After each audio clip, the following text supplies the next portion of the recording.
At 4:27 in the afternoon on July 28, 2026, the ground tore open beneath Japan's Kyushu region. A magnitude 7.1 earthquake struck the Kumamoto area, and within minutes, a shopping mall had partially collapsed. A factory chimney had come down on top of workers, and emergency crews across an entire region were racing against time to find survivors. As of the latest reports, at least 18 people are confirmed dead, and 62 more injured, 6 of them seriously. Officials have been careful to say that number could still rise as search and rescue work continues in the affected areas. This is what we know so far, based on official statements from Japanese authorities and reporting from NHK, Kyoto News, and international outlets on the ground. The earthquake's epicenter sat roughly 20 kilometers south of Kumamoto City, a city of about 700,000 people on Japan's southern main island of Kyushu. According to the Japan Meteorological Agency, the quake measured magnitude 7.1, but the shaking itself reached the very top of Japan's own intensity scale, a level 7 on what's called the Shindo scale, the strongest classification of ground shaking the country measures. Unlike the magnitude scale, which describes the total energy released at the earthquake's source, the Shindo scale describes how violently the ground actually moved at a specific location, which is why a magnitude 7.1 event can register at the maximum possible intensity in one town while being felt far more gently just a short distance away. To put a level 7 reading in perspective, it means shaking intense enough to make it impossible to stand without holding onto something, capable of throwing furniture across a room and invulnerable structures, bringing entire buildings down within seconds of the shaking beginning. The most visible devastation happened at the Aeon Mall shopping center in Kashima City, a location that was, by all accounts, bustling with shoppers at the exact moment the quake hit, a Tuesday afternoon when the mall would ordinarily have been filled with families, employees, and everyday foot traffic. According to Japan's public broadcaster NHK, the mall's second-floor collapse appears to have followed an explosion, likely caused by a gas leak triggered by the shaking, a chain reaction that turned what might have otherwise been a survivable structural event into something considerably more dangerous. Somewhere between 20 and 30 employees were reported missing in the immediate aftermath, according to Kyoto News, while several other people were pulled from the wreckage and rushed to nearby hospitals. A hospital in Yatsushiro City alone took in around 40 injured people, with roughly 50 more transported to a hospital in Kumamoto City itself, numbers that give some sense of just how many people were caught inside or near the building when it came down. Local police told Japanese broadcaster TBS there had been, in their words, a lot of deaths at the mall, though they cautioned it would take time to confirm an exact number as search crews continued working through the wreckage, a grim but honest acknowledgement of how difficult and slow this kind of search work really is. A second, separate disaster site emerged just a short distance away, at the Nippon Paper Industries plant in Yatsushiro. A tall industrial chimney at the facility collapsed during the earthquake, trapping at least 11 workers underneath the wreckage as it came down. 2 of those workers were later found without vital signs. Rescue teams continued working to reach the remaining trapped. Workers in the hours that followed, part of a broader, region-wide search and rescue effort that Japan's government mobilized within hours of the quake striking, deploying both civilian emergency services and military personnel to the hardest hit sites. Among the confirmed dead was a Vietnamese technical intern who was killed when a crane collapsed at the factory where he worked, according to Vietnam's own government, which confirmed the details through its diplomatic channels in Japan. He had arrived in Japan only in January of this year, part of a technical training program that brings thousands of young workers from Vietnam and elsewhere in Southeast Asia into Japanese industry every year. 7 other Vietnamese interns working at the same factory managed to evacuate safely, though a Vietnamese woman married to one of the workers was reported injured elsewhere in the disaster zone. It's a small, specific detail buried inside a much larger tragedy, but it's a reminder that a disaster like this one doesn't just affect long-time residents. It touches anyone who happened to be in the area that afternoon, regardless of how long they'd called Japan home. If you want to stay updated as rescue efforts continue and more details come in, go ahead and subscribe, because a story like this is still very much unfolding. In the earthquake's immediate aftermath, Japan's meteorological agency issued a tsunami advisory covering the Ariake and Yatsushiro seas along Kumamoto's western coastline, along with 3 neighboring prefectures. A standard precaution anytime a quake this size strikes anywhere near the coast. That advisory was lifted within about 2 hours once officials confirmed no significant wave had developed. A genuine relief given how much additional damage a tsunami could have added on top of an already serious situation, and given how vividly Japan remembers what happened the last time a major quake and a tsunami combined. Japan's Nuclear Regulation Authority also confirmed that no abnormalities were detected at 3 nearby nuclear power plants, an important reassurance in a country that still carries the memory of the 2011 Fukushima disaster closely. whenever a major earthquake strikes anywhere near its coastline, and Detail officials made a clear point of confirming publicly within hours of the quake. The infrastructure damage across the region has been extensive, even setting aside the mall and factory collapses.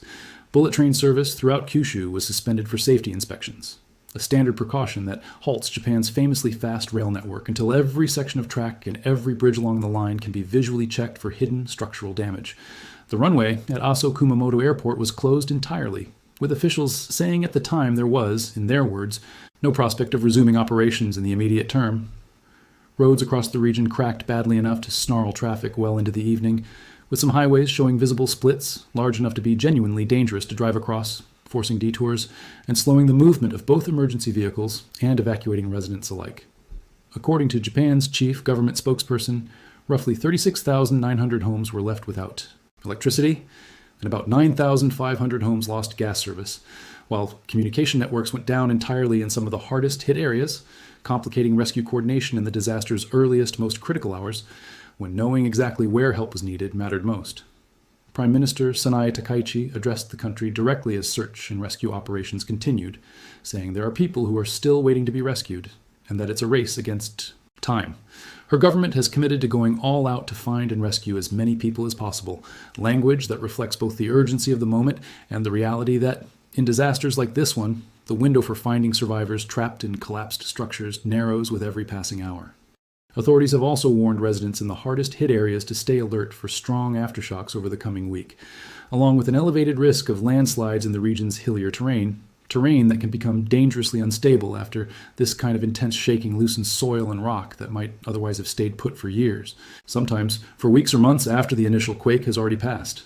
That warning matters because aftershocks following a quake this powerful aren't a minor afterthought.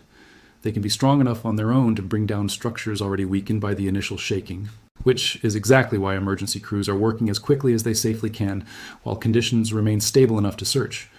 To understand why this particular region keeps appearing in earthquake headlines, it helps to understand exactly where Japan sits on the map, geologically speaking. Japan sits directly along what's often called the Ring of Fire, a horseshoe-shaped belt of volcanoes and deep ocean trenches that wraps around most of the Pacific Ocean, running from the western coast of the Americas, up through Alaska, down along Japan and the Philippines, and further south toward New Zealand. Multiple tectonic plates grind against each other along this belt, and Japan happens to sit almost directly on top of several of those boundaries at once, where the Pacific, Philippine Sea, and Eurasian plates all interact in complex and still not fully predictable ways. As a result, the country experiences roughly 20% of all magnitude 6 or stronger earthquakes recorded anywhere on Earth, a genuinely staggering share for a nation that makes up a relatively small fraction of the planet's total landmass, and a statistic that shapes nearly every aspect of how Japan designs its buildings, trains its emergency responders, and educates its citizens about disaster preparedness from an early age. This isn't the first time Kumamoto specifically has been hit hard. 10 years ago, a major earthquake struck the same general region and killed 275 people, injured 2,739 more, and damaged thousands of buildings, including the historic stone walls of Kumamoto Castle, one of the area's most recognizable landmarks and a major tourist destination that took years and enormous expense to fully restore. That earlier disaster is part of why this week's earthquake carries such heavy weight locally, striking a community that has already rebuilt once from a strikingly similar catastrophe within living memory, and that had only relatively recently finished restoring some of what it lost the last time around. It's worth being clear that Japan's earthquake preparedness, among the most advanced in the world, almost certainly kept this week's death toll from climbing even higher than it has. Strict building codes, regularly updated after every major earthquake to reflect newly learned lessons, early warning systems capable of alerting residents in the seconds before major shaking arrives, and decades of institutional experience responding to major quakes all shape how a disaster like this one unfolds compared to a similarly powerful earthquake, striking a less prepared region elsewhere in the world. That context doesn't make this week's losses any less real for the families involved, but it does help explain why a magnitude 7.1 earthquake, a genuinely powerful event by any measure, didn't produce a death toll in the thousands the way comparable quakes have in less prepared parts of the world, from Haiti in 2010 to parts of Turkey and Syria in 2023. As of right now, search and rescue operations remain active across multiple sites in Kumamoto Prefecture, and officials have been consistent in warning that the confirmed death toll may still climb as crews continue working through the wreckage at the Aeon Mall and the Nippon Paper Industries plant. Soldiers and emergency workers have been combing through the collapsed shopping center, the damaged factory, and multiple collapsed homes throughout the region, working against both the clock and the ongoing risk of aftershocks. This is very much a developing situation, and figures around casualties, damage, and rescue progress are likely to change in the coming days as officials complete their assessments across every affected site. For anyone with family or connections in the Kumamoto region, official channels, including NHK and Japan's Fire and Disaster Management Agency, remain the most reliable sources for real-time updates, more reliable than any single social media post or secondhand report circulating in the meantime. Our thoughts are with everyone affected by this disaster, including the rescue workers, currently searching through the wreckage in what officials have rightly called a race against time, working through the night in conditions that remain genuinely dangerous with every aftershock that follows.